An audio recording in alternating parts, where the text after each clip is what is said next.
नमस्कार दोस्तों, आज हम बात करते हैं ऐतिहासिक धरोहर फतेहपुर सीकरी के बारे में और उसके रहस्यों और इमारतों के बारे में। तो दोस्तों, सन 1999 से 2000 के वक्त यहाँ खुदाई के वक्त कुछ अवशेष मिले, जिससे पता चला कि इमारतों के निर्माण के पहले यहाँ रिहायशी नगर व उनके अवशेष मिले, जिससे सुंग वंश ने अपने रहने के लिए कई सौ वर्षों पहले बसाया होगा। दोस्तों, खानवा का युद्ध आधुनिक निर्माण या कहें सल्तनत कालीन निर्माण के लिए फतेहपुर सीकरी इतिहास में एक मुख्य कारण रहा। दोस्तों, सिकरवार राजाओं के शासन के प्रमाण यहाँ मिलते हैं। मार्च 1527 ईस्वी में खानवा के युद्ध में मेवाड़ के राणा सांगा और मुग़ल शासक बाबर के बीच युद्ध हुआ था और कहते हैं रायसेन के शासक सिलहदी बाबर की ओर चला गया, जिससे इस विश्वासघात के कारण राजपूतों को पराजय मिली। युद्ध के परिणाम स्वरूप सिकवार वंश का आधिपत्य सीकरी से खत्म हो गया और सल्तनत कालीन शुरुआत में फतेहपुर सीकरी में बाबर और हुमायूं के काल में यहाँ कोई विशेष परिवर्तन नहीं आया, लेकिन अकबर के दौर में फतेहपुर सीकरी का रंग रूप ही बदल गया। आज की फतेहपुर सीकरी में मौजूद वास्तुकला का एक हिस्सा सन 1571 से 85 के बीच अकबर के शासनकाल में बनाया गया। तब सल्तनत कालीन की राजधानी फतेहपुर सीकरी हुआ करती थी। आज का यह बुलंद दरवाज़ा जून 1573 ईस्वी में अकबर की गुजरात प्रांत विजय का एक बना स्मारक है। भारत में बने सबसे प्रवेश द्वार स्मारकों में ये सबसे बड़ा और एशिया का सबसे बड़ा दरवाज़ा है।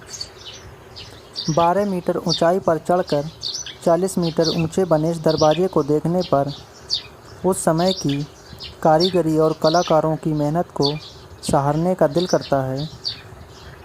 लाल पत्थर से की गई कारीगरी को सफ़ेद संगमरमर की सहायता से दीवार पर सजाया गया है। कहते हैं शेख सलीम चिश्ती की दरगाह वास्तविक रूप से 1580 से 81 के बीच एक साल में बनाई गई थी, जिसमें एक सुंदर मकबरे का निर्माण किया गया था और बाहरी संरचना में सुंदर गुंबदों का निर्माण सन 1866 ईस्वी में बनवाया गया था।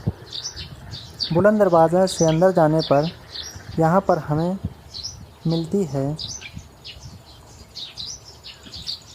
जामी मस्जिद। यहाँ पर स्थित शिलालेखों से हमें मालूम होता है कि इसे सन 1571 से 72 के बीच में बनवाया गया था।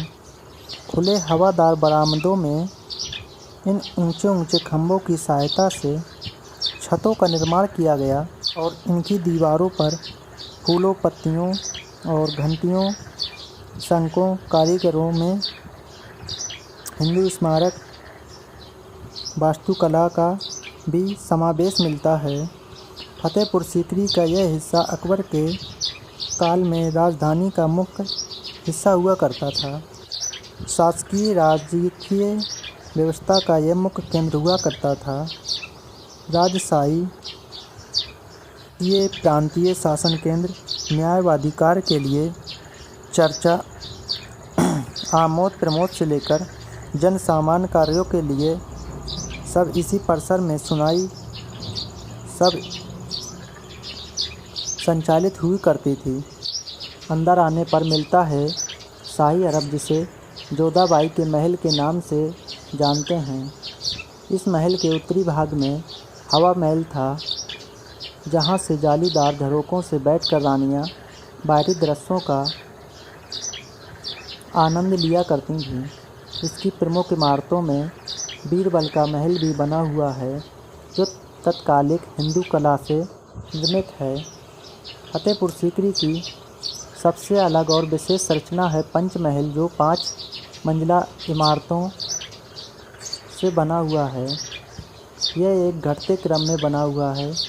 पहली इमारत से दूसरी इमारत की और 5वीं इमारत तक की ऊंचाई और चौड़ाई कम हो जाती है। परिसर के देखने के अलावा यहाँ और भी देखने लायक सुंदर इमारतें बनी हुई हैं, जिनमें हाथी पोल, किरण पोल, दीवान खास टकसाल के साथ साथ तानसेन बराबरी की भी शामिल हैं।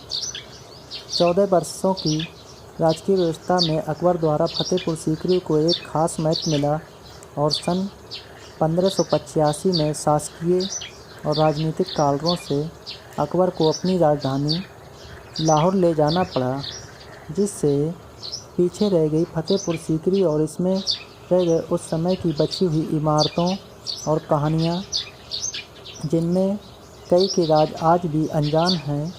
तो दोस्तों, ये थी कहानी फतेहपुर सीकरी के इतिहास और उसकी इमारतों, कलाकृतियों की। तो दोस्तों, हमारा वीडियो अच्छा लगे तो लाइक, कमेंट, शेयर, सब्सक्राइब करना ना भूलें। नमस्कार दोस्तों।